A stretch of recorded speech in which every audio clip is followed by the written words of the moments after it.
You wake up. It's cold. The kind of cold that reaches you before consciousness does, before you know where you are, before you know who you are, before the day has any shape to it at all, just cold.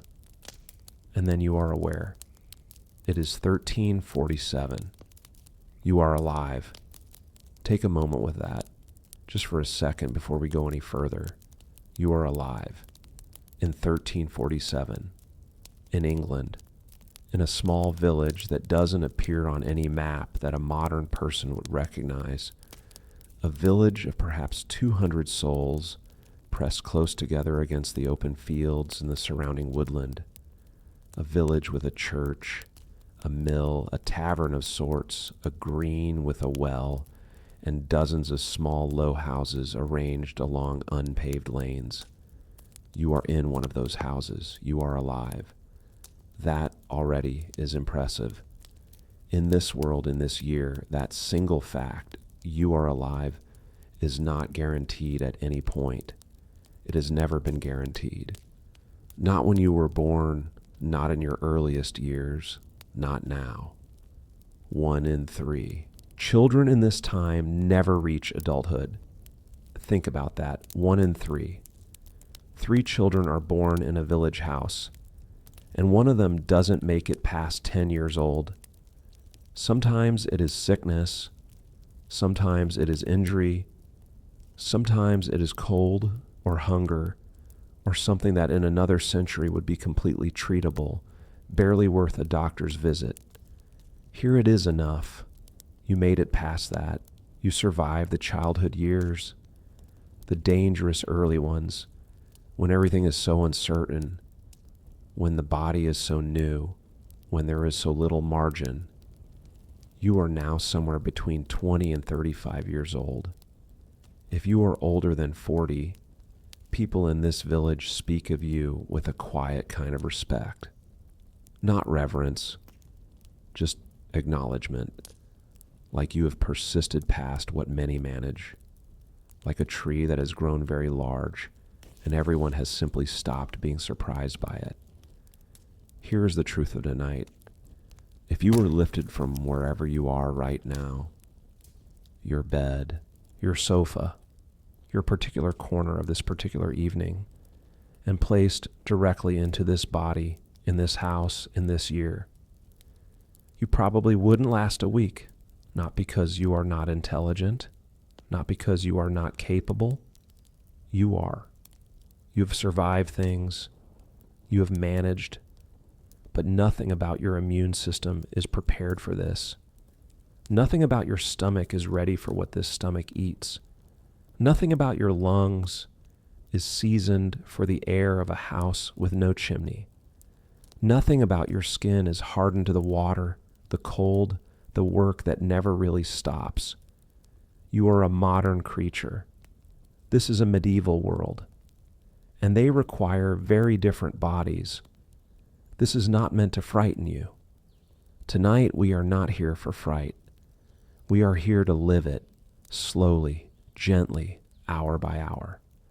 We are going to move through a full day in 1347 together, from this cold, dark, pre-dawn morning, through the work and the eating and the talking and the quiet, and back into the night again. By the time we reach the end, you will be very tired. The good kind, the deep kind. Let's begin. Stay where you are. You don't have to move yet. It is still dark. The day hasn't asked anything of you yet. For just a moment longer, you are just here, breathing in 1347, alive. The bed is not a bed, not the way you think of a bed. There's no frame exactly, no headboard, no box spring, no mattress in any recognizable form. There is a low wooden platform, roughly made. The wood has been in this house for decades, maybe longer. It was cut from nearby timber and shaped by hand, not by mill, and it is not perfectly smooth. You can feel the slight texture of it through the linen below you. the faint ridge where two planks meet, the occasional knot in the grain.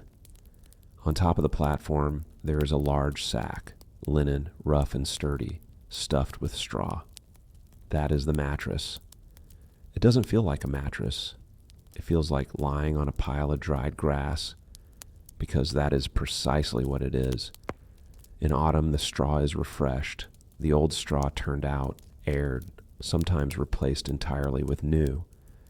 But this is March. This is the far end of winter. The straw has been in this sack since October, maybe September. It has compressed under months of sleeping bodies. In some places, it has gone flat. In the center, where you usually lie, it has a kind of body-shaped indentation, a hollow that knows you. You can smell it, not unpleasant, not yet. A little like the inside of a barn, a little like old wood and dried earth, and something faintly sweet that you can't identify but have smelled every morning of your life. The smell of this room, your house, your particular corner of 1347. You lie still.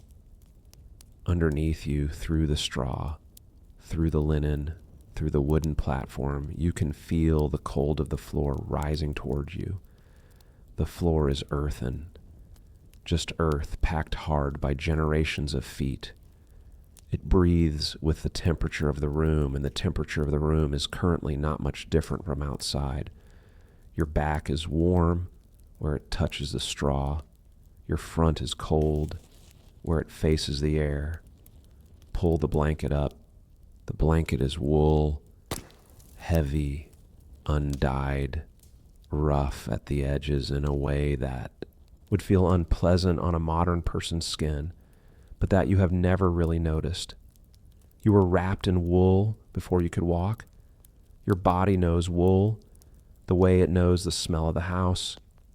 You pull it up to your chin, and there it is. The small, warm pocket of air that has been building under the blanket all night. Your own heat caught and held. The wool doesn't generate warmth. It just keeps yours from escaping. That fraction of body heat accumulated through the dark hours is now a recognizable thing, a small refuge. You hold still, trying to keep it. The cold is still there. Outside the blanket, pressing in at the edges, sliding along the floor, finding the gap at your feet where the blanket doesn't quite reach. You pull it tighter. It doesn't help, not completely. Your nose is cold. This is always the case in winter mornings.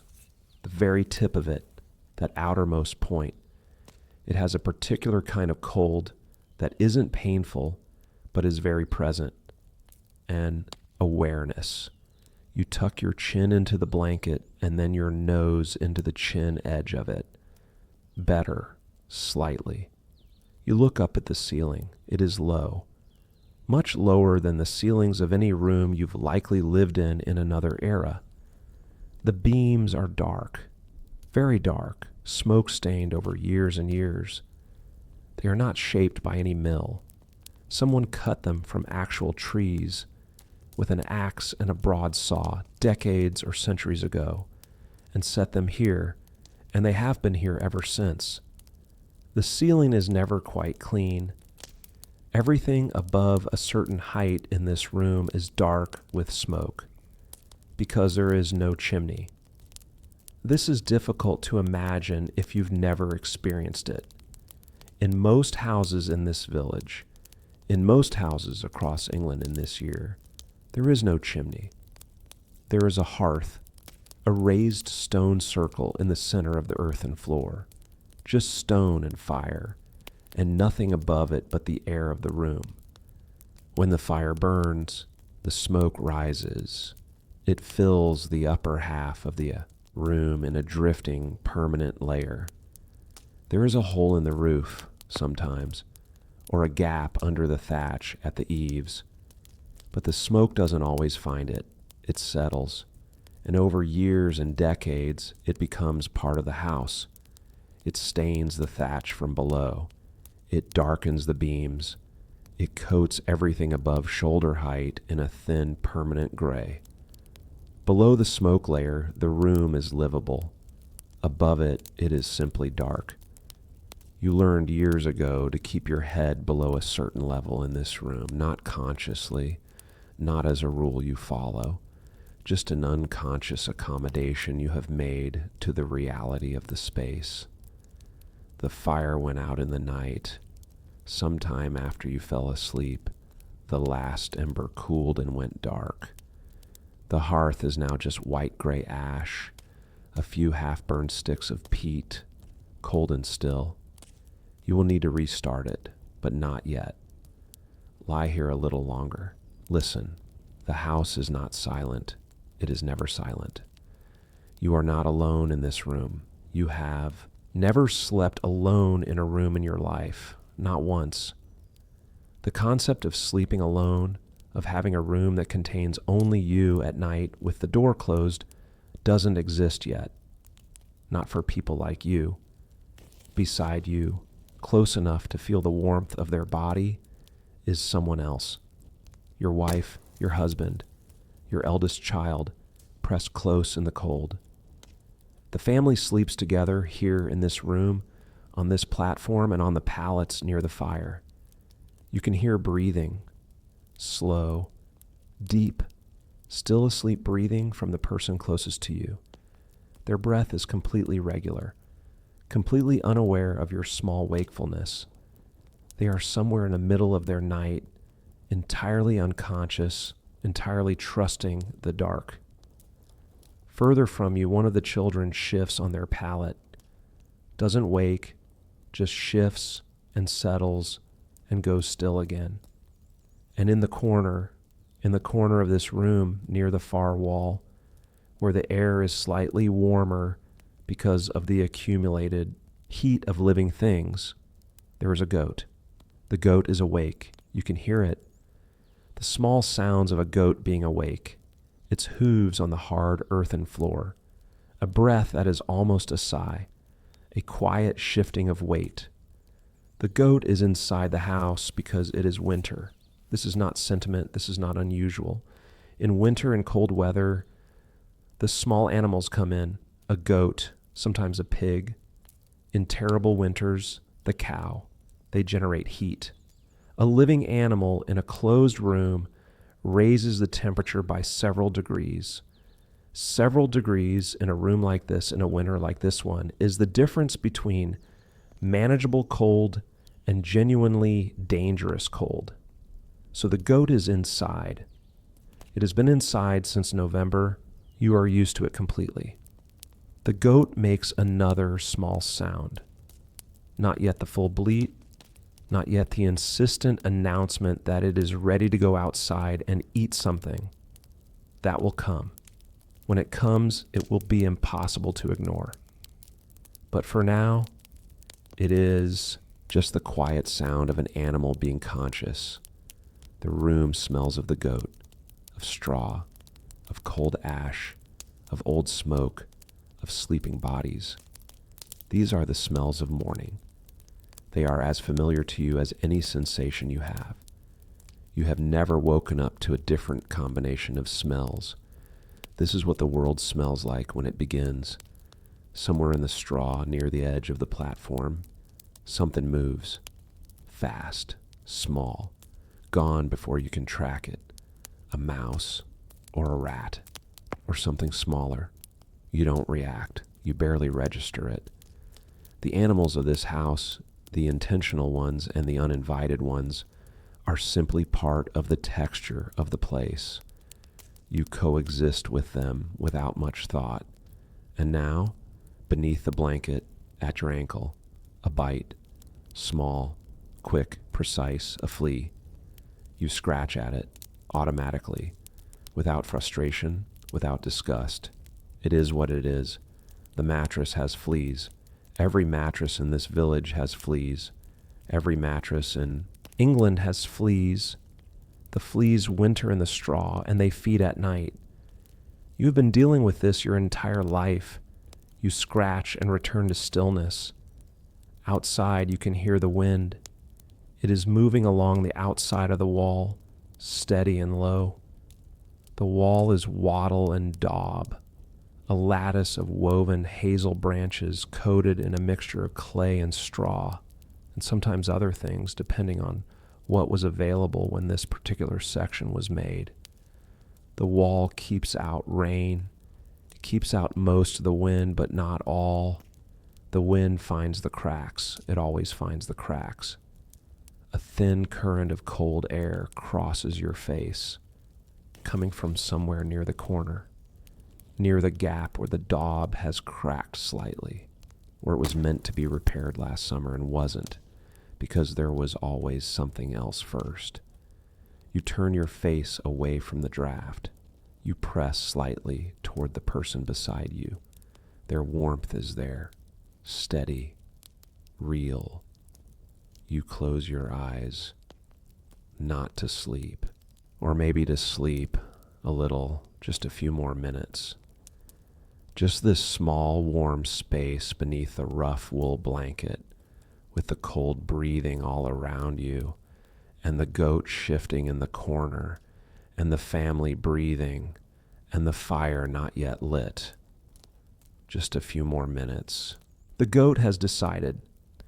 The goat has moved from small sounds to the full bleat, and there is nothing quiet or subtle about the full bleat.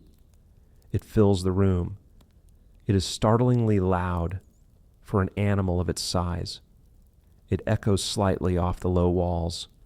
It travels right through the wool blanket and into the portion of your brain that handles unavoidable things. You are getting up. You push the blanket back. The cold falls on you. It is not a gradual thing. There is no gentle transition from warm to cold. The warm was the blanket. The blanket is now on the mattress. You are now in the room, and the room is cold. You sit up. The straw shifts and compresses differently. The platform creaks. The person beside you stirs slightly, an arm moving, resettling, but does not wake. You stand. Your feet find the floor. The floor is cold through the soles of your feet, very specifically cold. The sharp, clear-edged cold of packed earth that has been sealed from the sun for months. You feel it move up through your ankles, your calves. You are wearing a linen undergarment, a loose shift that reaches the knee. You have slept in it.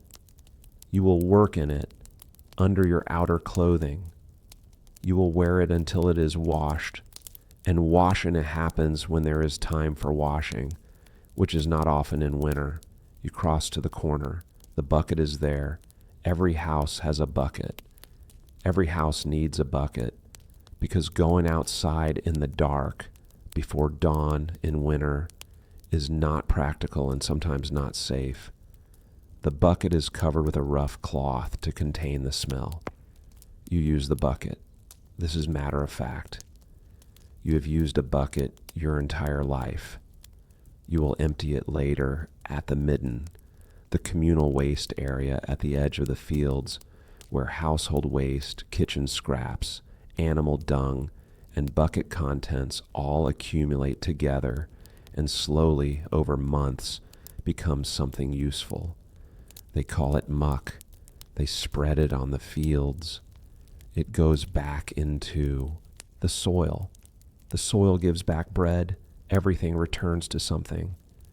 You replace the cloth on the bucket, now the fire. You kneel at the hearth. The cold stone is rough under your knees. You examine the ash, white and gray and fine. It holds the shape of the previous night's burning. You can see where the peat was, the impression of it in the ash, the ghost of the fire. You feel through it with 2 fingers, carefully, looking for warmth. Sometimes there is an ember buried deep, protected by ash, still alive in the dark. A small orange heart surviving through the night. If you find one, the morning is easier. You coax it, blow on it gently, give it dry grass, and then sticks, and then peat, and the fire comes back from where it went. Today there is nothing. You take the tinder pot, small, clay, sealed. Inside, char cloth and dry moss, kept dry through all conditions, protected from any moisture. You take the flint, the steel striker, you strike. Sparks fall onto the char cloth. You strike again, more sparks. You watch them land. They glow for just a moment on the cloth, small orange stars that live for half a second and then go dark. You adjust the angle. You strike again. A spark catches. You see it, a tiny, steady glow on the char cloth. Not a spark, but a held heat, a slow burn, spreading millimeter by millimeter through the cloth. You cup your hands around it. You bring it close to your face. You breathe, gently, very gently. Too much and you extinguish it. Too little and it cools. This breath, this specific calibrated breath, is something you learned before you were 8 years old. Your hands remember it. Your lungs know the pressure. The char cloth breathes back, a little brighter. You add dry grass, the finest, driest material. It catches almost immediately, a small yellow flame, startling in its brightness after all that darkness. You add more grass, then a few thin sticks, then the first, a piece of peat. The peat takes longer. It is patient material. It will sit and smolder and think about burning for several minutes before it commits. You wait. You add another stick. You blow again. The peat catches. The fire is now self-sufficient. You feed it carefully and not too much, not too fast. Fire building has a right rhythm, like most things. The room begins to change. Not immediately warm, not suddenly bright, but the fire adds light, orange and moving, and it adds sound, the soft crackle of burning material. And these two things together change the feeling of the room. Someone else is waking. You can hear it, the particular sound of a person coming up from sleep. Now water. The water barrel stands near the door. Last night, before the light failed completely, someone carried water from the well in the wooden bucket and filled it. The well is in the center of the village, 50 steps from your door. The rope and bucket, the cold stone rim. You have done this so many times you could do it in the dark, and often have. The barrel now holds water that has been sitting overnight. You pour a little into your hands. It is cold. It is startlingly cold, in a way that seems particular to water that has been in a wooden barrel all night in a house with no fire. It is the cold of something that has been sitting in darkness, storing cold. You bring it to your face. Every nerve in your face notes this simultaneously. You wash. Not the way you might wash in another time. This is not a long process. There is no hot water, no soap of quality, no mirror in which to assess the results. You splash water on your face. You rub it across your forehead, your jaw. You run wet fingers back through your hair. This is washing. You are clean enough. You open your mouth. Your gums ache. Not sharply.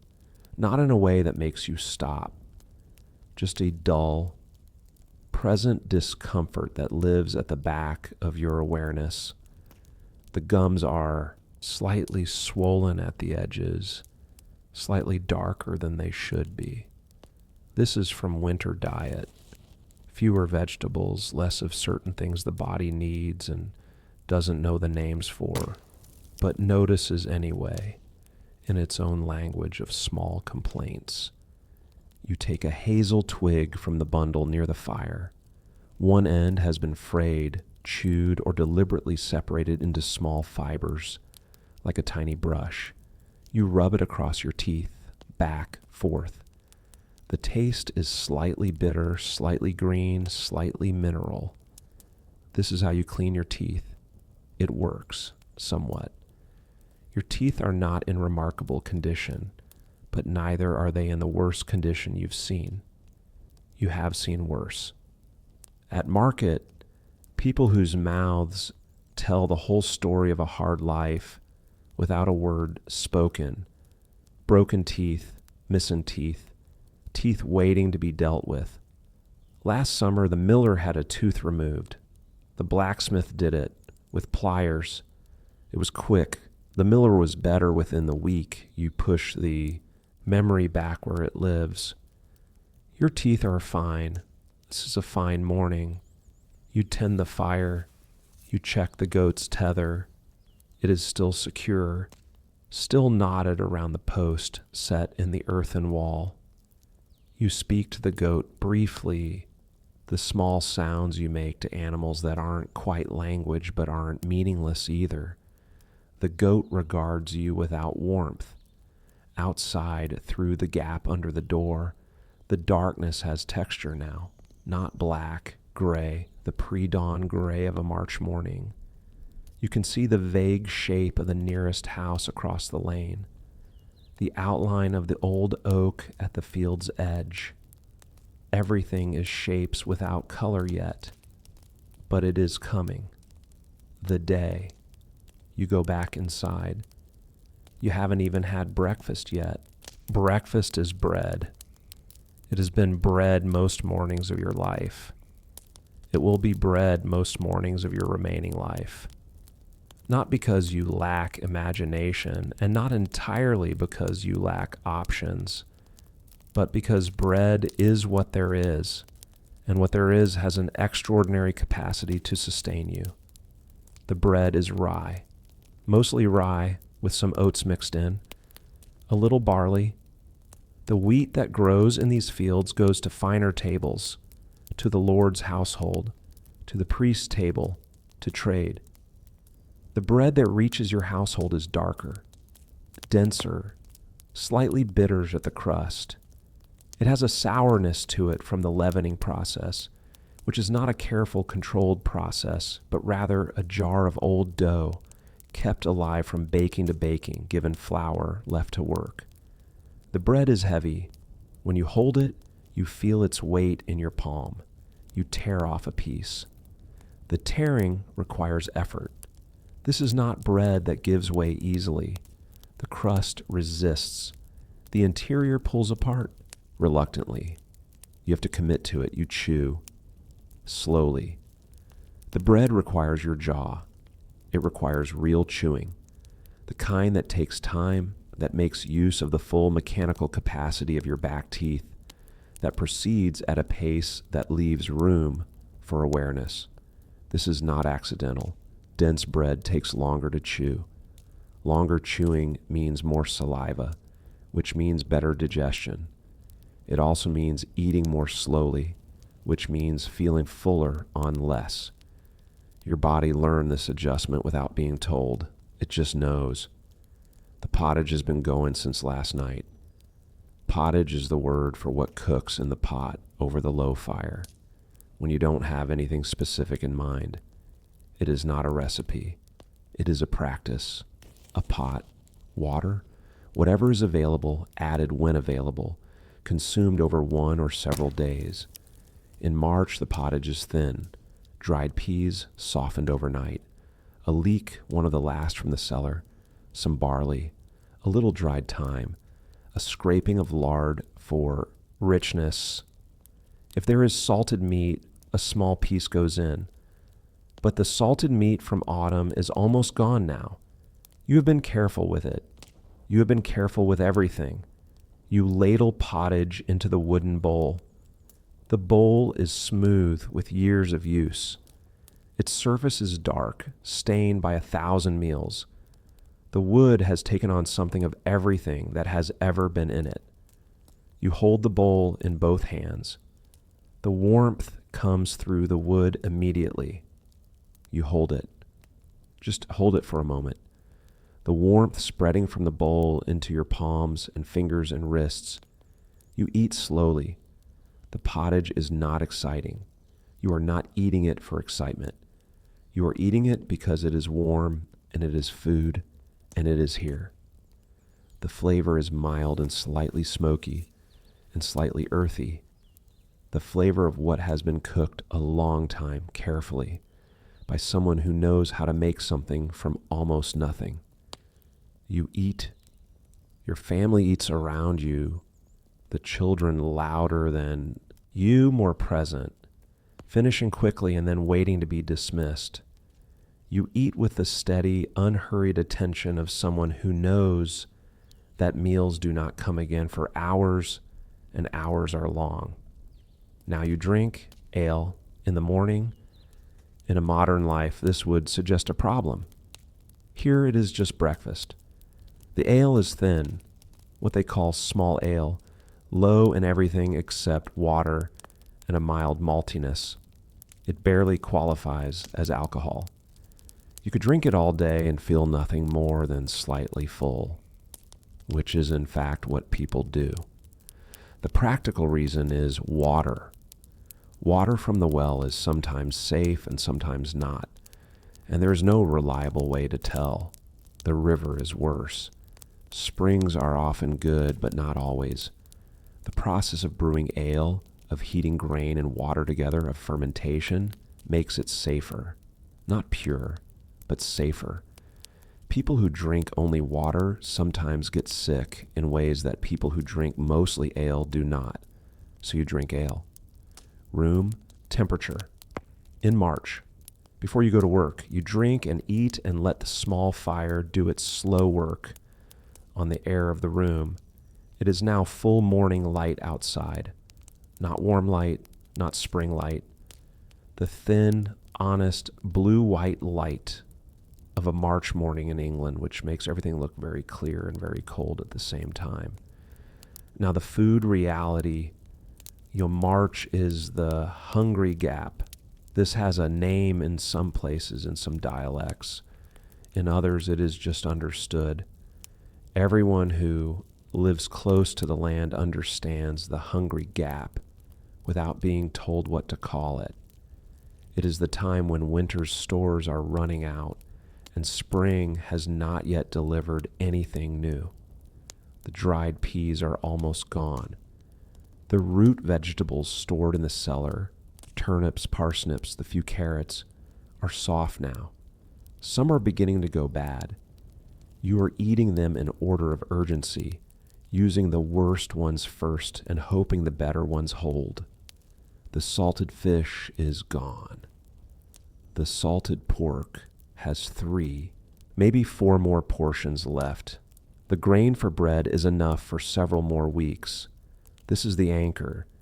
This is why wheat and rye and barley are so precious, because they store, because they can carry you through. But the variety is gone. The richness is gone. What remains is the simple base of it. You are not starving. You want to be clear about this internally. You have seen starvation in bad years. You have seen what happens to bodies when there is genuinely nothing. That is not this. This is thin eating. This is careful eating. This is rationing carried out, not with calculation, but with habit. This is March. You save a piece of bread. You wrap it in a cloth and tuck it into your belt for later, for midday. Because later you will be in the field and there will be nothing else. In autumn, you remember, this room is different. This is a thought you return to in March, when the stores are low and the light is still thin and spring still feels far away. In autumn after harvest, this room is full, braids of onions and garlic hanging from the rafters, sacks of grain, heavy and solid, barrels of salted pork, strings of dried mushrooms, herbs tied and hanging, the smell of a full house, a prepared house, a house that is ready for winter.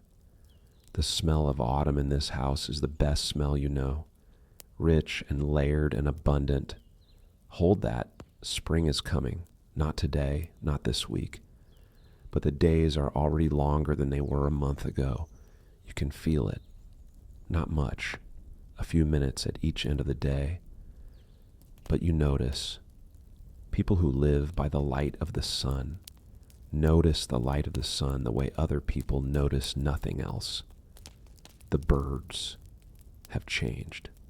Something in the calls from the wood, a different quality to the morning. Spring is coming. You pour the last of the morning ale. You sit near the fire. You let the warmth find you. For a moment, just this, just warm, just fed, just here. Then you get up. The field is waiting. The bread is made on bacon days, not every day. Bread every day would be inefficient. It would require more fuel than the hearth should give to baking, more of the stored grain than makes sense to process at once. Bacon days happen twice a week, maybe 3 times in generous times, and the bread made on those days is expected to last. The baking begins the evening before. The sourdough, the piece of old dough kept from the previous baking, wrapped in a cloth, alive with the yeast that has been living in this family's bread for years, possibly longer, is mixed with flour and water in the wooden bowl. Not much water, not much flour, just enough to wake it. It is left overnight. In the morning it has grown, doubled, maybe more. It smells of fermentation, sour and alive, a smell you have known since childhood, a smell that means bread is coming. You add more flour, salt if you have it, a little water. You knead. This is real work. Both hands, pressing, and folding and turning and pressing again. The dough resists. It pushes back. Your arms know this resistance. Your shoulders know this resistance. The kneading changes the dough. It becomes something different under your hands, less sticky, more elastic, more coherent. It develops a quality you can feel in your palms, a readiness. You shape it. Round loaves or oblong, depending on the pan. You let them rest again near the warmth of the fire. They rise. Not much. Not the dramatic rise of a modern wheat bread. Rye doesn't rise the way wheat does, but they grow, slightly, perceptibly. They become what they will be. The baking requires the oven. Not every house has its own oven. Some villages have a communal oven, a large stone structure maintained by the village, heated by communal fuel, used by households in rotation. You bring your loaves. You wait your turn. You slide them in on the long-handled wooden paddle. The oven is very hot. The heat is different from fire heat. It is enclosed, radiant, coming from all sides at once. The bread bakes. You wait. The smell fills the area around the oven. It fills it the way very few smells fill anything, completely, warmly, from the inside out. It is not just a pleasant smell. It is a smell that carries information your body understands before your mind does. Food, real food, safety, enough for now. You take the bread out. It is too hot to eat. You wait. You look at it.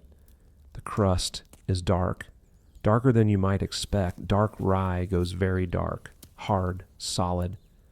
The loaf is dense and heavy, heavier than its size suggests. You wait until it has cooled enough, then you tear and you chew. And the bread that this family's hands made from grain that grew in the strips outside this village, from water drawn from the village well, from the living yeast that has been passing through this family's bread, perhaps longer than anyone can remember. That bread is good. That bread is enough. That bread is the work of your hands. You eat it slowly. Now you go out. You dress for work. The process of dressing is nothing like the process of dressing in another time. There is no wardrobe, no drawer. Your clothes are where you left them last night. The outer tunic draped over the end of the platform, the cloak on its hook by the door, the leather shoes, thick-soled, slightly stiff in the cold. the wool leg wrappings that you cross and tie with practiced efficiency, winding up the lower leg in the way that keeps the mud out and the cold somewhat less in. A wool cap pulled down. You are dressed. You pick up the spade from just inside the door. You go out. The cold receives you, not brutally, not the coldest days of winter, which are past now. This is working cold. The cold that makes your eyes water slightly when you first face it.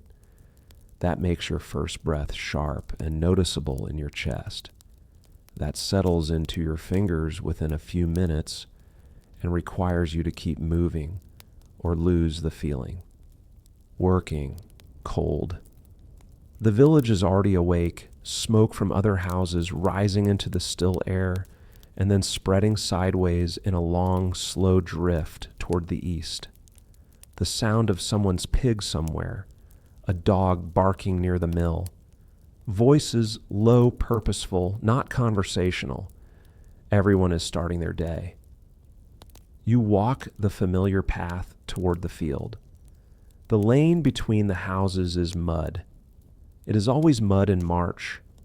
The mud has been built up over winter by foot traffic and cart traffic and animal traffic, and it has a characteristic texture, rutted and pocked and uneven in ways your feet know instinctively.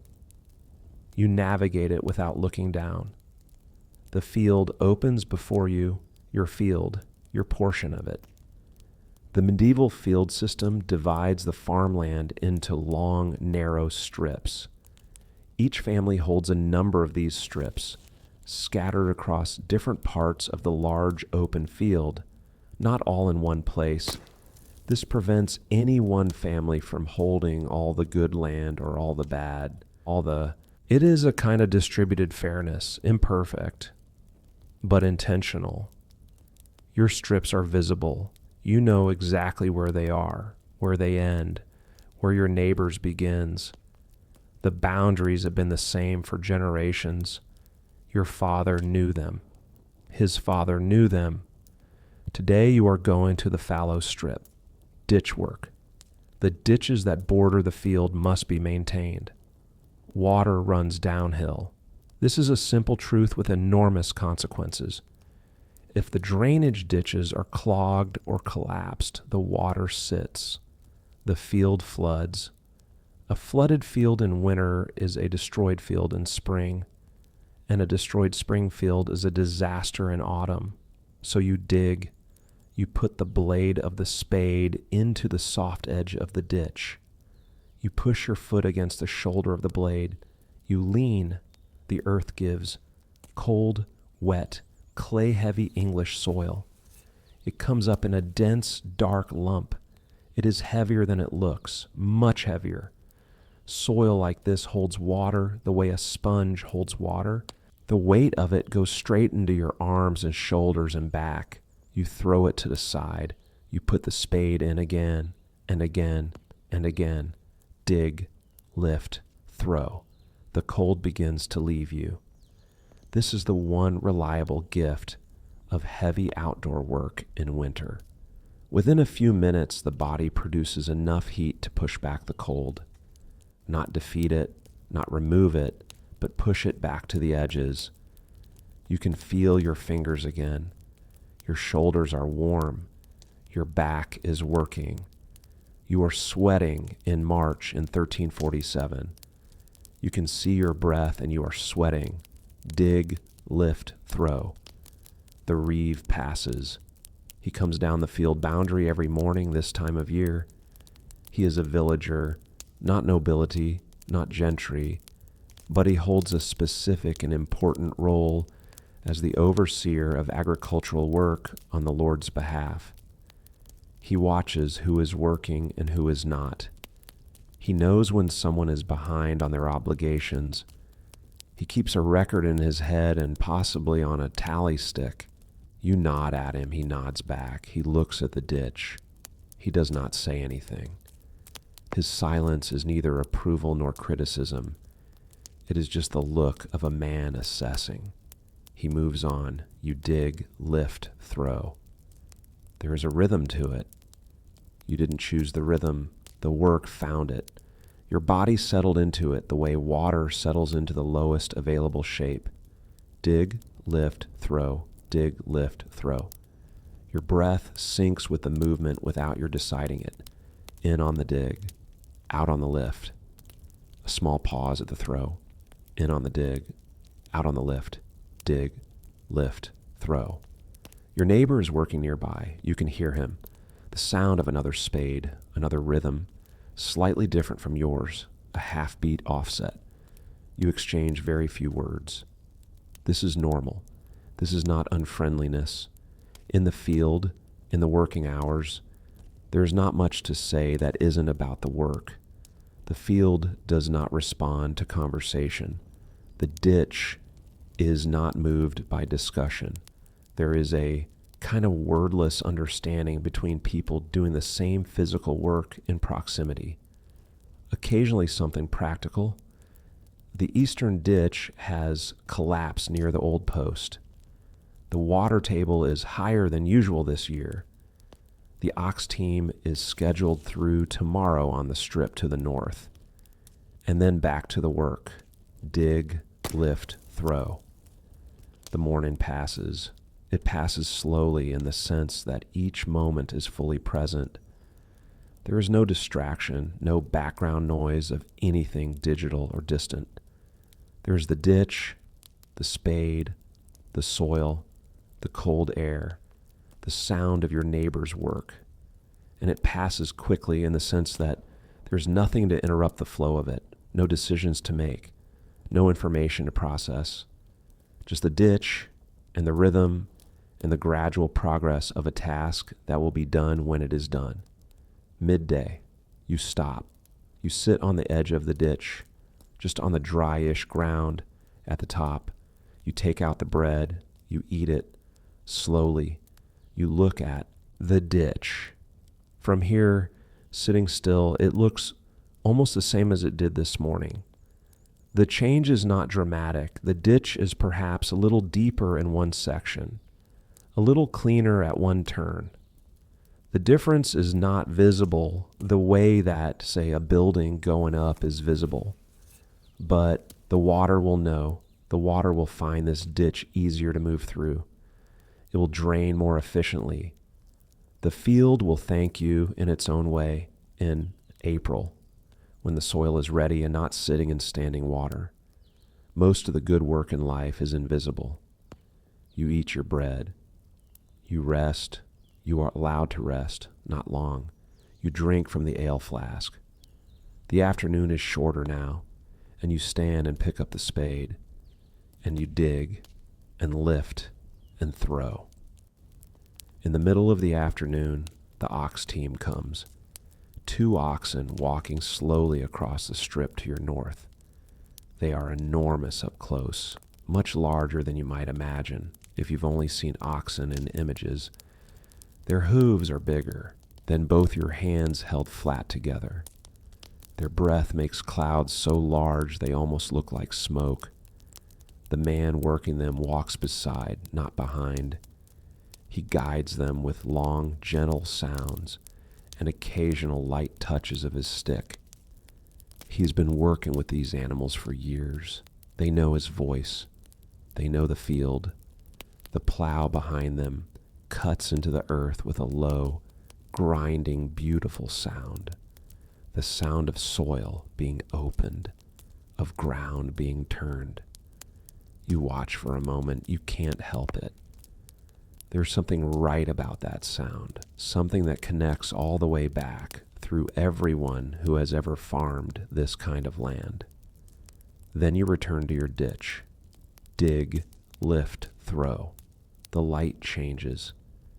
You notice it in the field before you think about it. The quality of the light shifts from the flat white of a working winter day to something lower, warmer, more horizontal. The shadows grow longer and start running east. The day is done. You don't need a clock. The light tells you. The cold coming back more sharply tells you. Your body, which has been doing sustained work for 8 or 9 hours, tells you. You clean the spade as best you can, scraping the worst of the mud off against the ditch edge. You carry it back to the boundary post. You rest it there. You flex your hands. Your back aches. Your shoulders ache. Your legs ache. All of this is familiar and expected, and in a certain way, satisfying. It is the feeling of having done a real day's work. It is the feeling of the body having been fully used. You walk back toward the village. The afternoon work is different from the morning work. Not in what you are doing. The ditch is the same ditch. The spade is the same spade. The soil is the same cold, wet, heavy English soil. But your body is different in the afternoon. In the morning, the body moves against itself. You have to warm it up, convince it, push through the stiffness. The muscles are reluctant. The cold is still in them from the night. By afternoon, the reluctance is gone. What remains is something else. A kind of settled tiredness that isn't the same as the morning stiffness. It lives deeper. It is in the bone, not the muscle. And it is, in its own way, peaceful. You dig, you lift, you throw. The rhythm of this afternoon is slower than this morning's. The work has not changed, but the pace has eased slightly, naturally, the way water slows as a riverbed widens. You are producing the same result. The ditch is being cleaned. The water will drain. But there is less urgency in the movement, less fight. You dig. The blade goes in at an angle. You feel the soil part. It has a particular quality to it, this soil. In summer, it bakes hard and cracks. In autumn, after the first rains, it softens and becomes workable. In winter, it freezes in the cold nights and thaws slightly in the warmer days, and the freeze-thaw cycle changes its structure, makes it crumble differently at the edges. In March, it is at its heaviest. The water table is high. The frost has gone down through the topsoil, and the subsoil is wet almost all the way down. Each load is 8, maybe 10 pounds. You have thrown many loads today. You will throw many more before the light fails. Lift, throw. Your neighbor paused a while ago. He is mending a section of collapsed ditch wall further along. You can hear him packing soil back into place, the sound of it being tamped down. He mutters something to himself, not to you, just to the air, a comment about the ground or the day or nothing in particular. You dig, lift, throw. The sounds of the field in mid-afternoon are specific and quiet. Crows somewhere. A distant sound of the mill, just barely audible on still days, the turning of it. Wind in the hedgerow, moving through the dead stems of last year's vegetation, a dry clicking sound. Somewhere, very far, a dog. And you're breathing. And the spade. Dig, lift, throw. You've been working since early morning. Your back has been sending you regular information about this fact since about the 3rd hour. It started as a mild stiffness in the lumbar region, a kind of general awareness. By noon, it was a specific ache, localized, reliable. Now it is simply present. Not worse, not better, just there. You adjust your stance. You have learned over years small adjustments. The angle of your hips, the bend of your knees, the way you position your left foot against the shoulder of the spade. These micro adjustments don't eliminate the ache. They make it possible to continue through it. You continue. Dig, lift, throw. You will do this for the rest of your life. Not this ditch, not this field, exactly. But work like this. Work with this weight, this rhythm, this particular ache settling into your lower back. You will do this until your back curves from it, until your hands are permanently shaped around a handle. That thought passes through you without landing hard.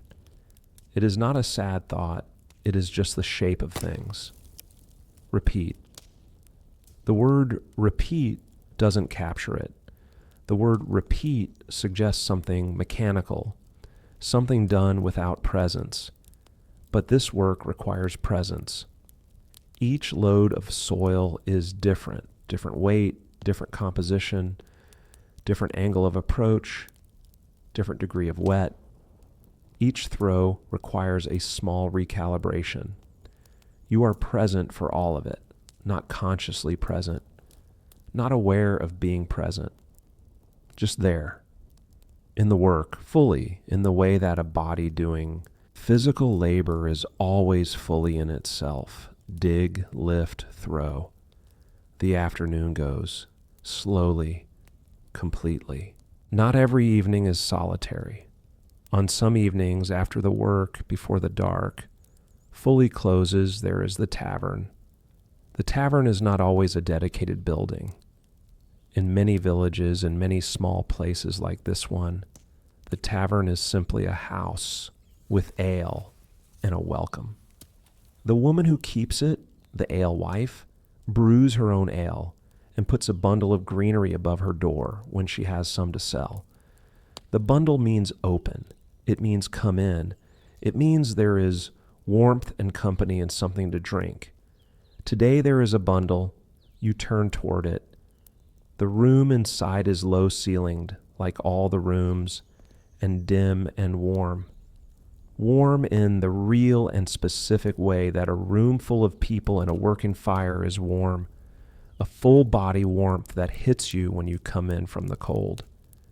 There are 3 or 4 other people already here, farmers from the village, people you have known your entire life.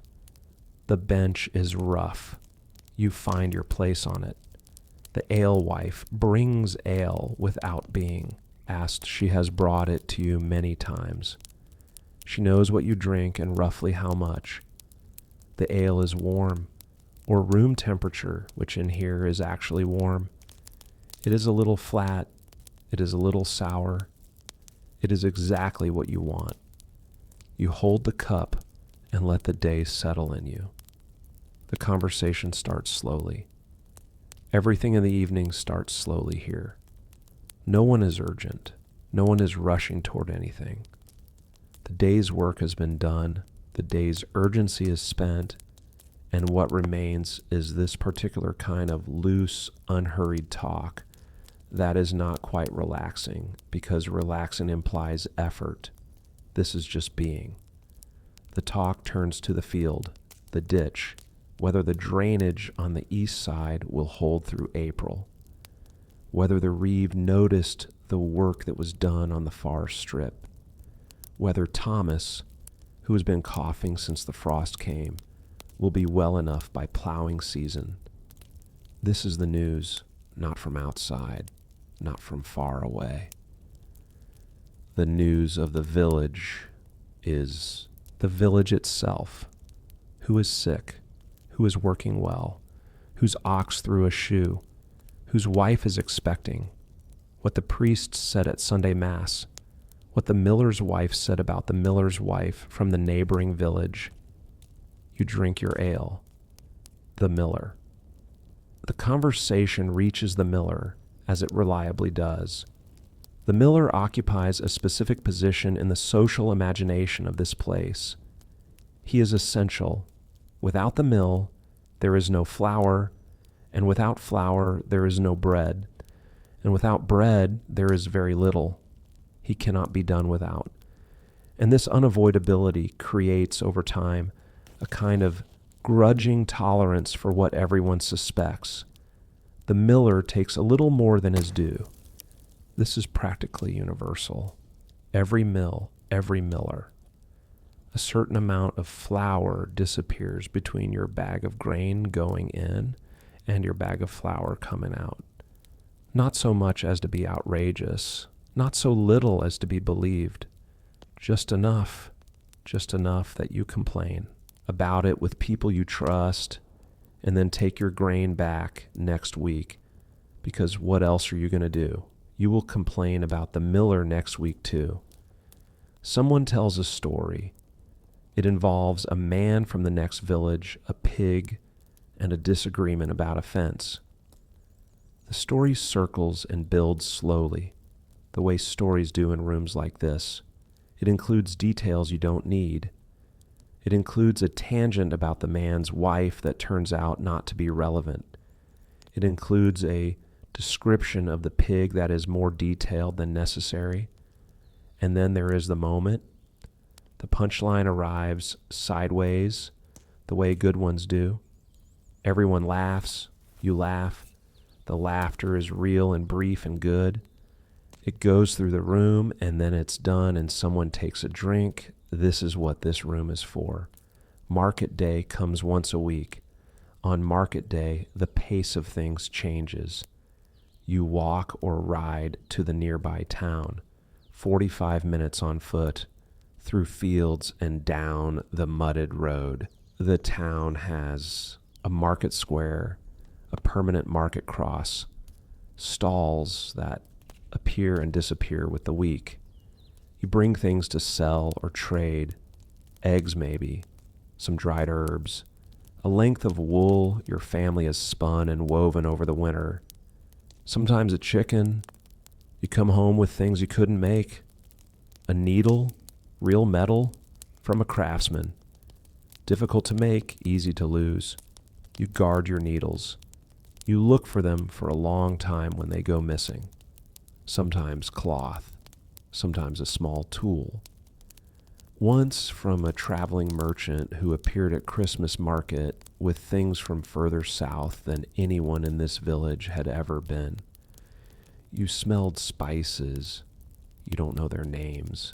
You didn't buy any. You couldn't afford any, even the small amounts displayed. But you stood near the merchant's stall for a long time and breathed. The smell was extraordinary, warm and distant and complicated, like something you'd never experienced had always been missing. On Sunday, there is church. You go, everyone goes. This is not optional. It is not a choice that is individually weighed each week. The church is the social and spiritual and legal center of the community. Not going is remarked upon. Not going repeatedly would require explanation. The church is the oldest building in the village. Stone. Cold stone in winter because stone holds cold the way it holds heat, completely and for a long time. Everyone in the village is inside it, shoulder to shoulder, mostly standing. Pressed into the nave, the priest begins the Mass. It is entirely in Latin. You do not speak Latin. You have never spoken Latin. You are not unusual in this. No one in this room speaks Latin except the priest, and even his Latin is sometimes uncertain in ways that people who actually know Latin would notice, though no one here does. The words move through the space, familiar words in an unknown language. You know the sound of them completely, the rhythms, the rises and falls, the particular sounds that mean something is about to end or something is about to begin. You stand, you kneel, you stand. The incense drifts. The bell rings 3 times at a specific moment. The priest elevates something. The room is present. All of you, together. Whatever the words mean, whatever the theology underneath them, this moment is real. The whole village breathing in one cold stone room. The same ritual your grandparents performed in this room. The same ritual that will happen here after you are gone, with other people, pressing shoulder to shoulder in the same cold. There is comfort in this so large and so old. It doesn't fit in any thought. You stand, you kneel, you stand. Back in the tavern this evening, someone is telling a different story, something they heard. A traveler came through last week. He had been on the roads for some time. He mentioned something in passing about the South. But tonight, nobody follows it. Not yet. The conversation moves. You drink the last of your ale.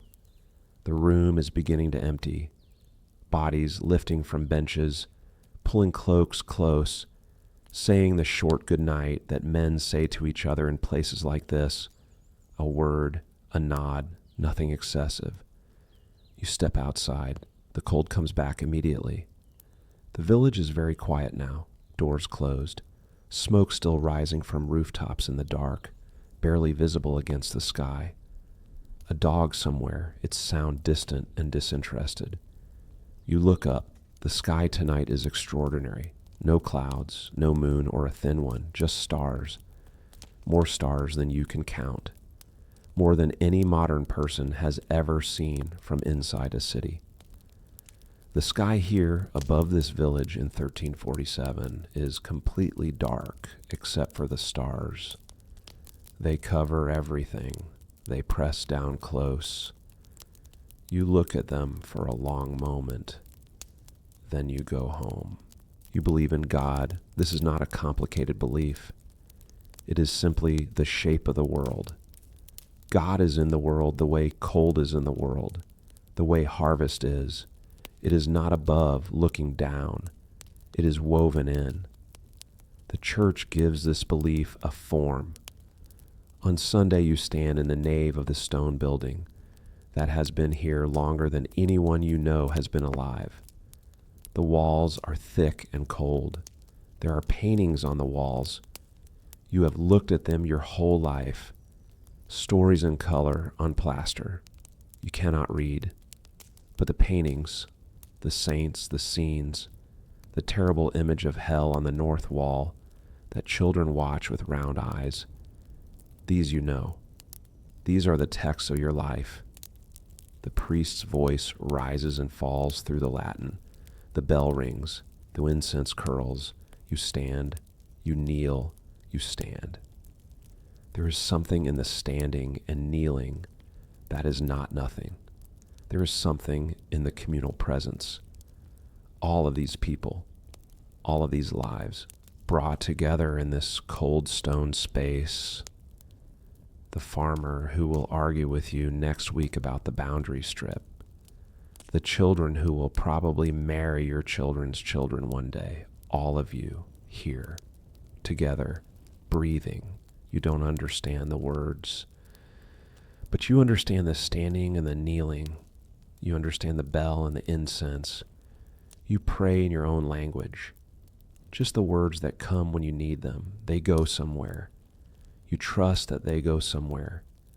You stand. You kneel. You stand.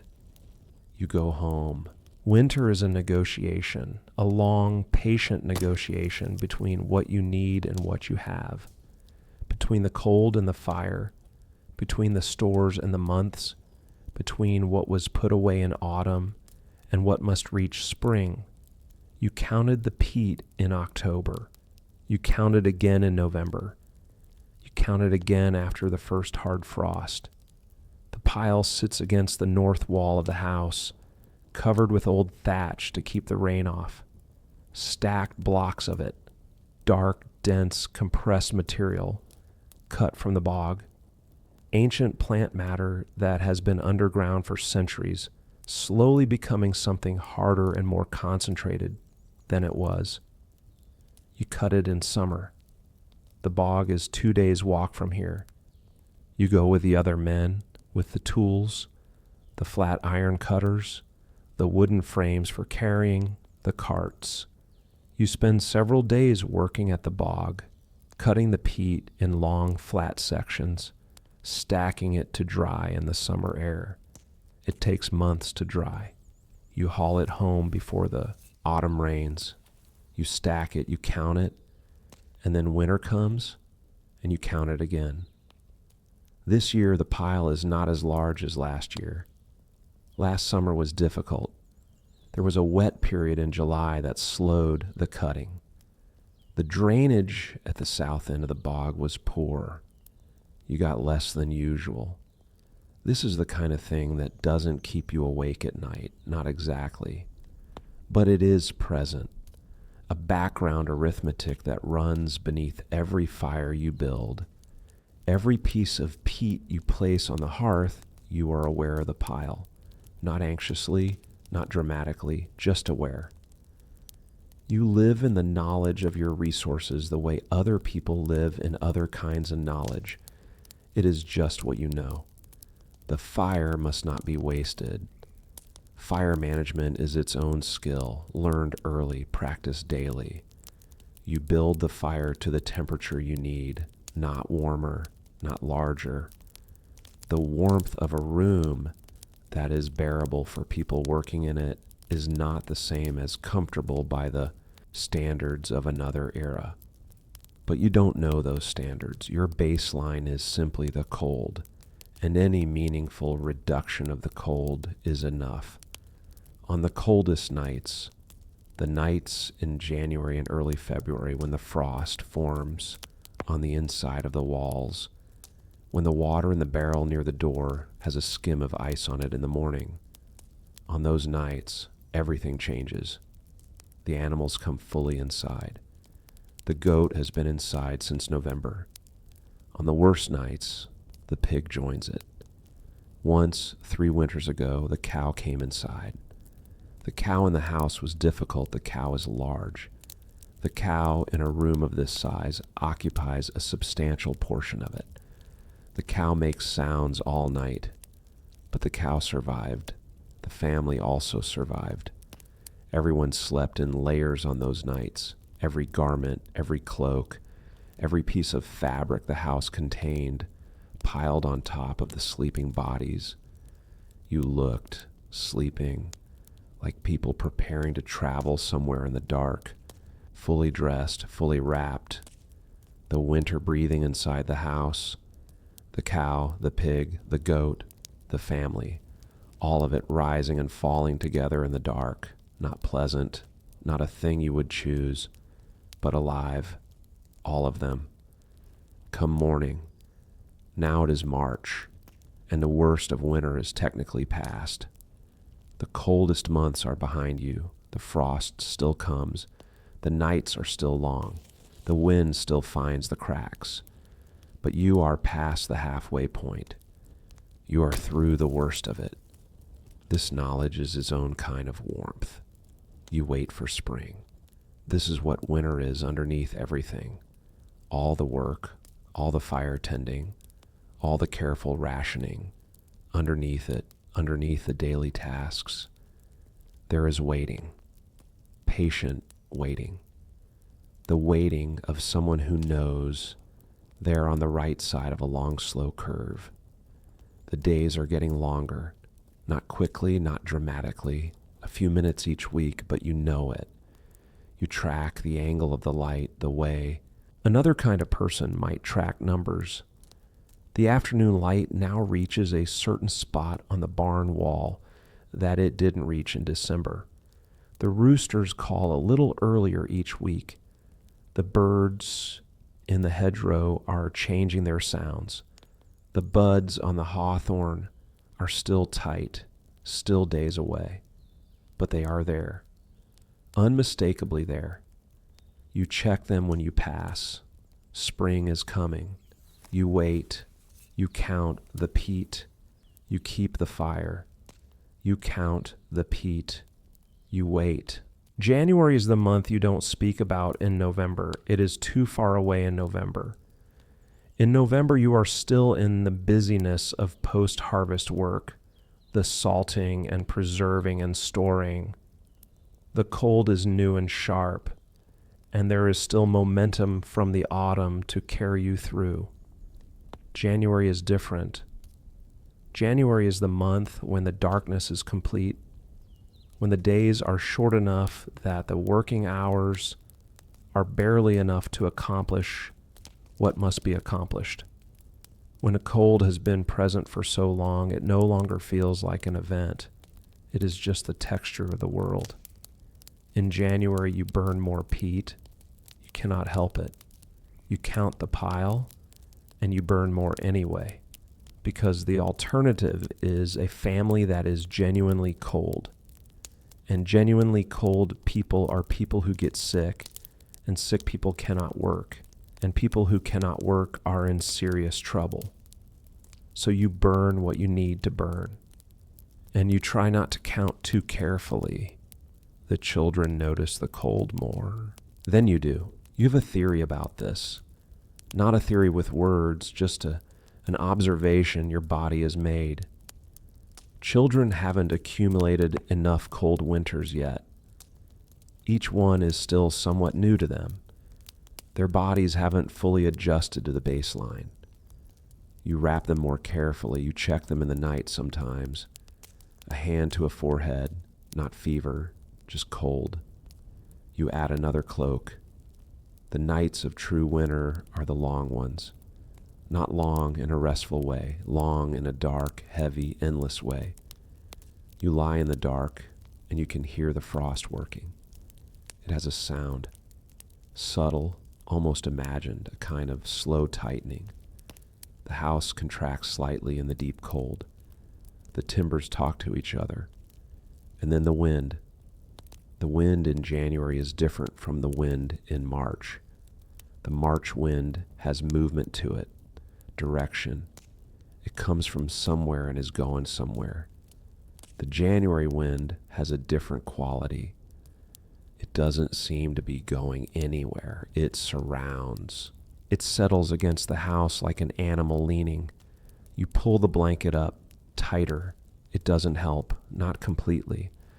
But you hold still and you breathe and you let your body do what it knows how to do, which is produce heat and hold it close, and slowly, the cold stops advancing, not retreating, just stopped. This is the compromise of January. The cold stops advancing. You hold your ground. You wait for February. February is not spring. February is not warm, but February is closer to spring than January, and that alone makes it better. You wait, the peat, the fire, the family breathing, the slow turning of the dark months. You wait. You have always waited. Everyone in every house in this village has always waited. Their parents waited. Their parents' parents waited. The waiting is ancient and practiced and patient. Spring comes. It always comes. You wait. The animals mark the year differently than you do. You track the year through church days, Christmas, Easter, Michaelmas, Lammas, through the agricultural calendar of plowing and sowing and harvest, through the gathering and the storing and the waiting. The animals track the year through the light. The chickens change first. In the short days of December, they barely produce. Their bodies are reading something in the quality and quantity of light, and what they read tells them to hold back. 1 egg, maybe 2, from a flock that gives 12 in summer. You have known this your whole life. You don't wonder about it. It is just how chickens are. When the days begin to lengthen, the eggs come back slowly, 1 more, then 2 more. By April, the hens are at full production again, rushing to make use of the long, warm days. The cow gives more milk in spring and summer. The goat gives more milk in spring and summer. This is the economy of the farm animals. They eat from the abundance of the warm months and give back from that abundance, and they contract in the cold months, drawing on their reserves, giving less. You work around this, you plan around this. Your whole year is organized around what the animals will and won't do in what season. The pig is the winter animal. The pig is slaughtered in autumn, November usually, after the first frosts, when the cold preserves the meat during butchering, and when the animal is at its heaviest from a summer and autumn of eating. Slaughter day is a big day. The whole family works. It is hard work, cold work.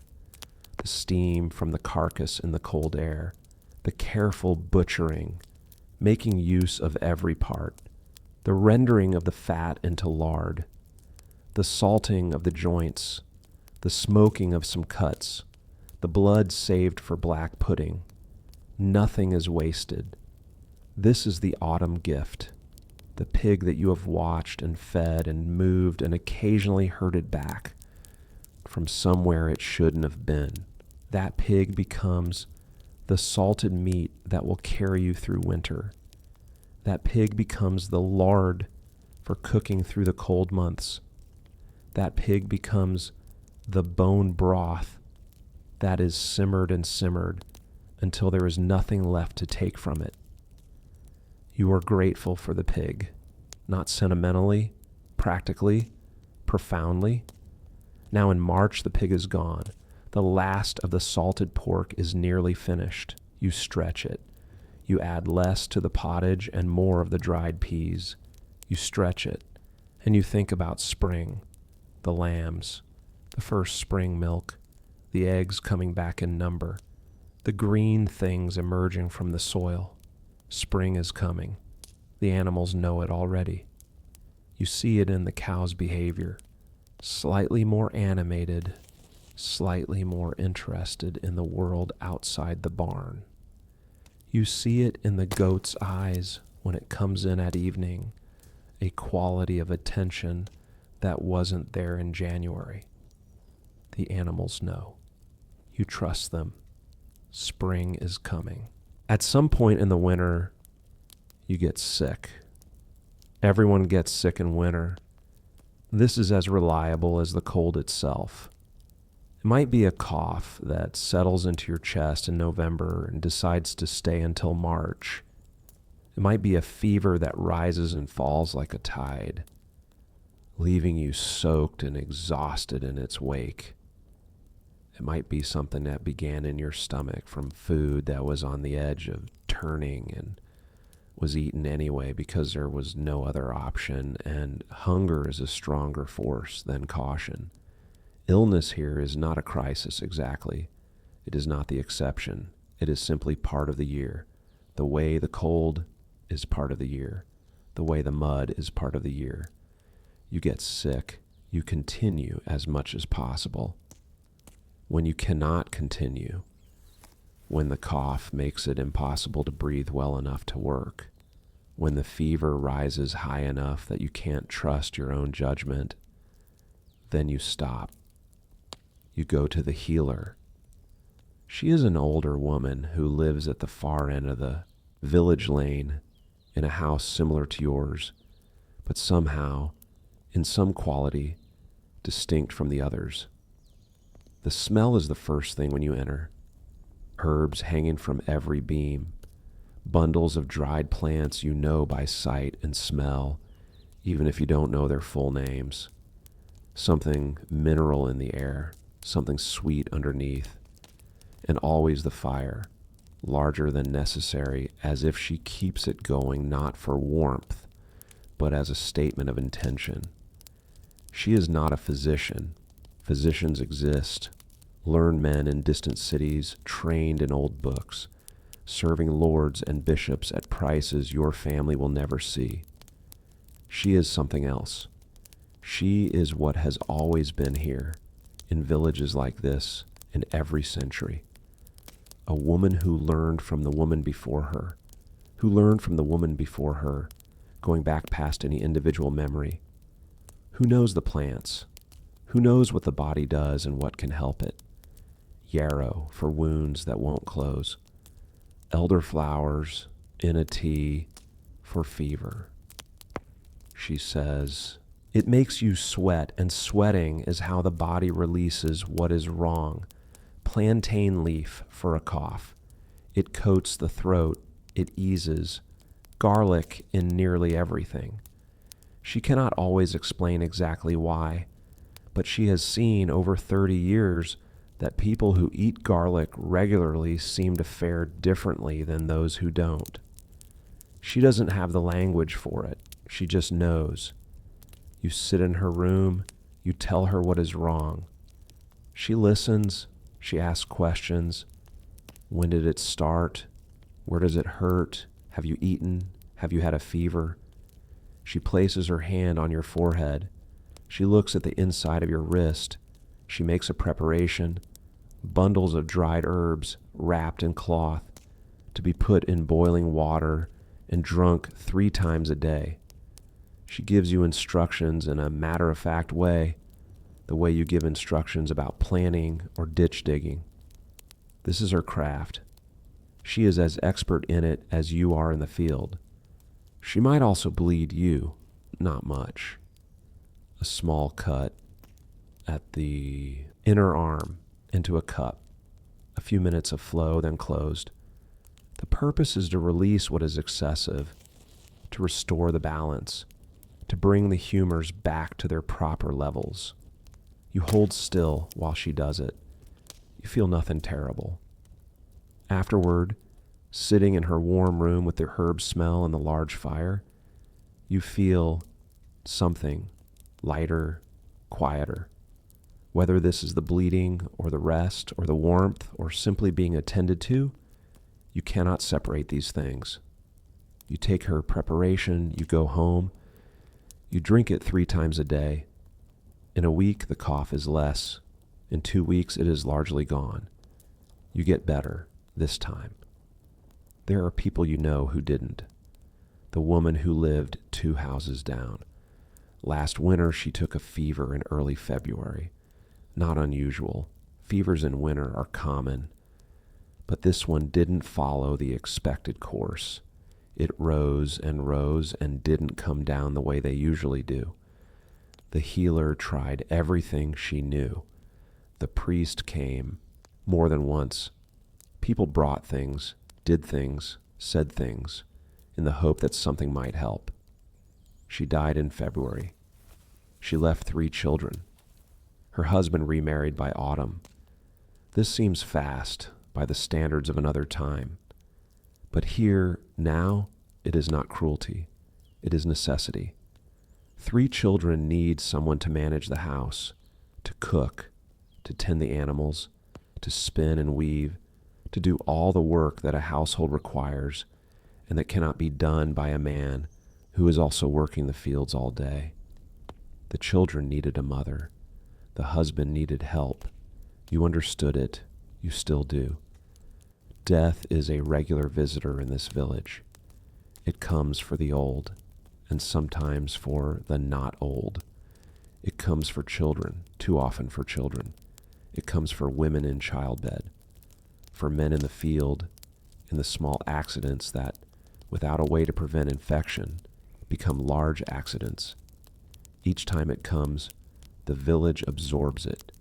It closes around the absence. The name is remembered for a while. The plot is farmed, the children grow, the village breathes. You are fine. Your cough is gone. Your gums still ache a little. You are alive. This morning, this specific morning in March of 1347, you are alive. The children in this house are learning the world. They are learning it the only way anyone learns it here, by being inside it, by watching, by doing, by being given increasingly real tasks as they grow into them. The youngest is still small enough to be carried, still new enough to be a small, complete surprise every morning.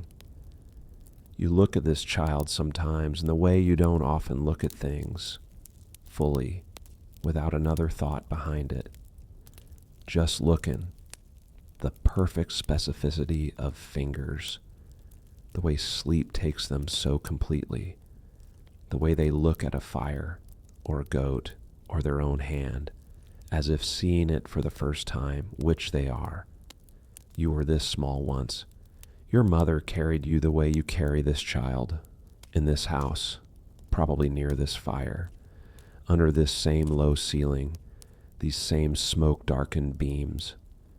The older children are working, not at adult labor, not yet mostly, but children in this time, in this village, begin to be useful very young. They carry things. They watch animals. They help with the smaller tasks of the house and field. Your eldest, 10 years old, carries water from the well, has done it since 8, knows a rope and the bucket and the exact weight of a full pull, knows where the path to the well dips and how to walk it in the dark without looking. You watch your children learn the world. You want to protect them from all of it. You cannot protect them from all of it. This is the oldest pain. You protect them from what you can protect them from. You feed them what there is to feed them. You warm them as best you can. You teach them what you know, which is the field and the fire and the seasons and the animals. You hope it is enough. It usually is, not always, usually. You wrap them at night. You check them in the dark. You listen to their breathing. Slow, deep, still here, still here. You go back to the fire. You are grateful, quietly, completely. There are rumors from the South. There have been rumors for a while now.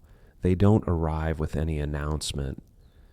They come the way things travel in a world without printed news, without fast communication, through the mouths of travelers, through the occasional peddler, through people who have been to the market in the larger town and heard something from someone who heard something from someone who was recently on the southern roads. The shape of what you've heard. Something is moving through the cities in the South. Not England, not yet. On the continent, in Italy, in France, in the port cities where the trading ships come and go. Something that follows the ships, something that follows the roads. People are getting sick, many people, very quickly. A traveler came through last autumn. He stopped at the inn in the next town. He had been on the roads for weeks, coming up from the coast, and he told the innkeeper something. The innkeeper told someone that. Someone told someone else. By the time it reaches your village, it has passed through many mouths and been changed by each of them. And you cannot know what is still true and what is different. But the shape of it stays the same through all the tellings. Something is happening. People are dying quickly. No one knows why. This last part is what stays with you the most, not the dying. Death is not strange, not the illness. Illness is not strange. No one knows why. That is strange. There is usually a reason.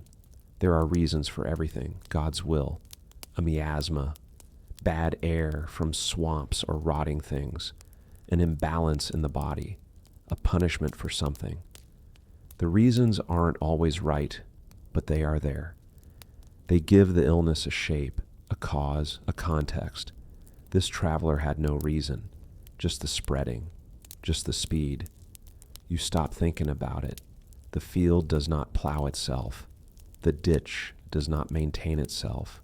The fire does not build itself. You stop thinking about it. There are things close to you that need your attention.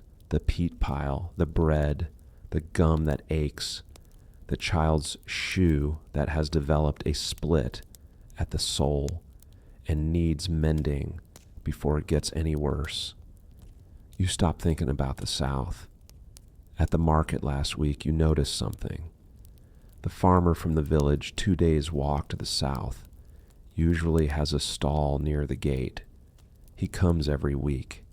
He brings winter vegetables, good ones, well preserved, stored properly.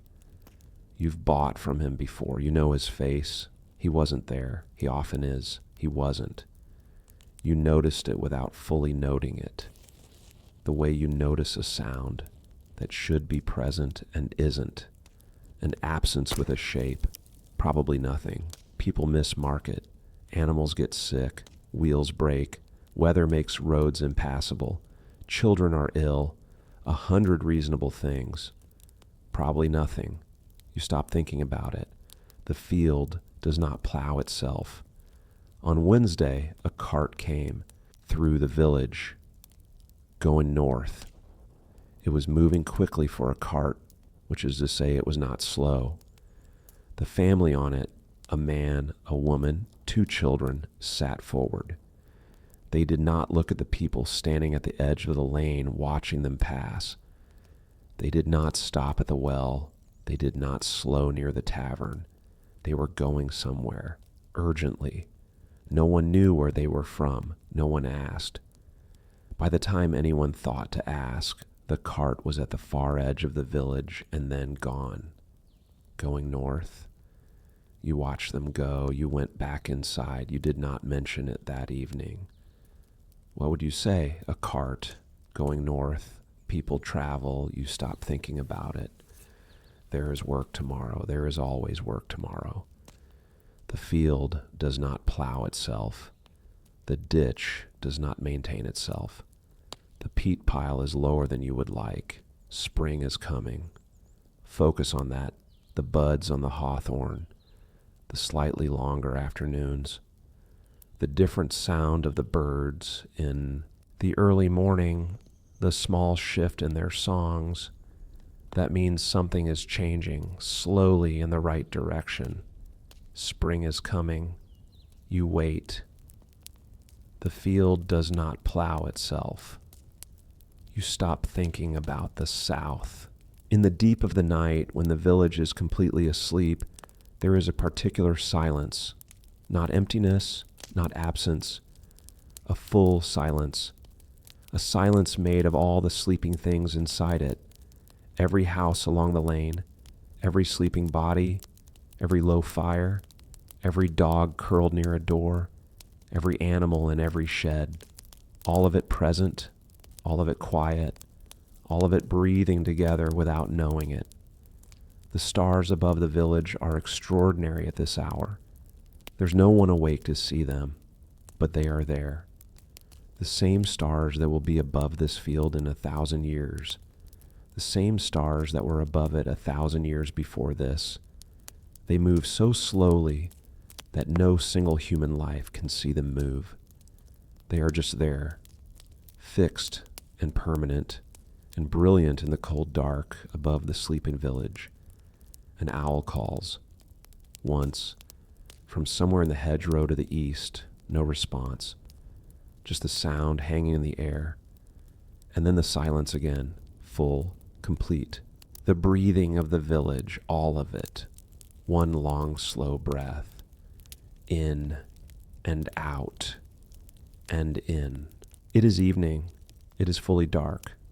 The last light left an hour ago, in the gradual way that light always leaves. Not a switch, but a slow removal, color by color, the oranges going first, then the last blue, then the gray, until there is only dark and the fire and whatever the stars give. You are inside. The fire is low. You have brought it down for the night. There is no reason to keep it high. The family is sleeping, or nearly so, and a lower fire is a fire that uses less peat, and the peat pile is what it is. You sit close to it just for a moment, your hands near the warmth, your face near the warmth. The fire makes a soft sound, a low crackle, intermittent, a settling sound as a piece of peat shifts on the hearth, finding its new position, getting comfortable. The fire breathes, you breathe. You have been on your feet since before dawn. You have dug a ditch. You have walked, probably several miles in total. You have eaten twice, not much. You have talked to people. You have carried things. You have bent and lifted and walked and crouched and carried again. Your body knows exactly how much was done today.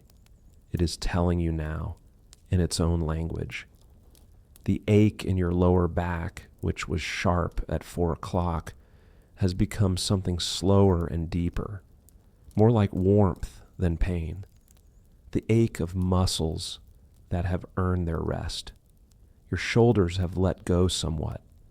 Your hands, which have been slightly gripped all day, around the spade, around the cup, around the tools of a working day, are open now, resting on your knees.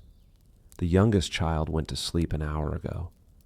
They go like dropping stones, one moment asking a question, the next moment not asking anything, not asking ever again tonight.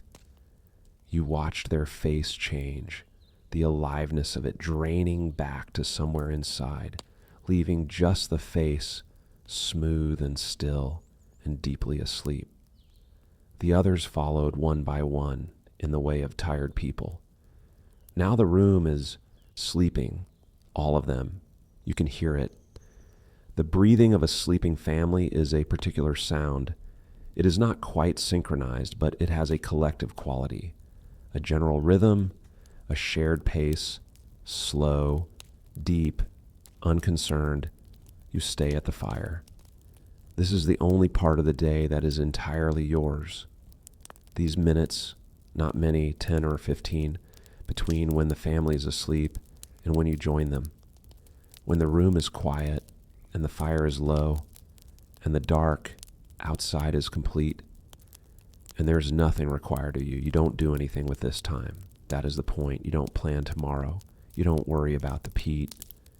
You don't think about the South. You just sit at the fire in the dark in 1347, breathing. The goat is settled in the corner. You can hear its slow breath, heavier than a person's breath, deeper. Its sides rise and fall. It has been standing and eating and wandering all day in the field. Now it is resting, truly resting, its legs folded under it, its eyes mostly closed. The goat is asleep. You look at the embers. They are orange and slow pulsing. The color of them is different from flame, not bright, not dancing, just steady. A deep orange that ebbs slightly and returns, like breathing. The embers breathe. You breathe. Outside, the wind has started. It moves along the walls of the house, low and steady, not violent. The kind of wind that doesn't mean anything except that it is there. It finds the cracks. It always finds the cracks.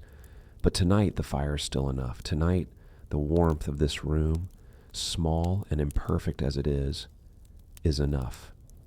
You stand, slowly. There's no rushing in this. You pick up one more piece of peat, just one, enough to carry the fire through the deepest part of the night. Enough that the embers will still be alive in the morning, or most of the way alive, so that the fire building tomorrow will be easier. You place it carefully, not on top of the embers. That would smother them. At the side where they can breathe, where the fire can work at it slowly through the dark hours. The peat settles, the fire shifts, breathes. You cross to the mattress. The straw shifts under you as you lower yourself down. The wooden platform creaks, familiar sounds, the sounds of every night of your life. You pull the blanket up, over your legs, slowly over your waist, over your chest. You pull it to your chin. You stop. There it is. The warmth that has been building in this wool since before you sat down. The family's warmth, the fire's warmth, the small stored warmth of a room that's been lived in all day. You settle into it. The person beside you shifts slightly. Their warmth is there too, steady, reliable. Outside the blanket, it is cold. Inside the blanket, it is warm. Outside the house, there is the wind. Inside the house, there is the breathing. You breathe. The ache in your back, which was present a moment ago, is now something different. The warmth of the blanket meeting, the warmth of your muscles, the particular loosening that happens when a tired body finally lies down and is given permission to release. Your shoulders fall further than they were. Your jaw unclenches, your hands resting on your stomach open. Fingers relaxed, still, you breathe, slow, slower. The fire breathes, the goat breathes, the family breathes, the whole house is breathing, all of it, One long, slow, collective breath. Outside the walls of this house, the village is doing the same thing. Every house along the lane, every low fire brought down for the night, every exhausted body horizontal at last, every family pressed together in the dark, all of it breathing. The children who have known these fields their whole short lives, breathing. The old woman at the far end of the lane, who has seen more winters than anyone, breathing. The alewife, the reeve, the priest in his small stone house beside the church, all of them breathing together in the dark, under the same sky that has been above this village since before any of them were born, under the stars that press down brilliant and cold and very far away, all of them breathing, and you breathe slow. Your eyes already closed fall further closed. The weight of your body, already heavy, becomes heavier, sinking slowly into the straw, into the wool, into the warm dark of a long day's end. The fire breathes, orange, dim, orange. The wind outside moves. The house holds. You breathe. The field will be there tomorrow. The ditch will be there tomorrow. The bread and the peat and the ale and the cold and the mud and the work, all of it will be there tomorrow, but not tonight. Tonight there is only this, the breathing, the warmth, the dark, the fire pulsing very slowly, your breath, slow, slower. The village breathes, you breathe, slow, slower. The stars are still there, cold and brilliant and very, very far away. But here it is warm. Here you are breathing. Slow, slower, still. The fire, the breath, the dark. Good night. Come back to the house. Come back to the low room and the low fire. Come back to the family breathing. The goat in the corner. The cold outside the walls, the warmth inside the blanket. Come back to 1347. You are here. You have been here all day. You have walked and dug and eaten and talked and listened and looked at the stars.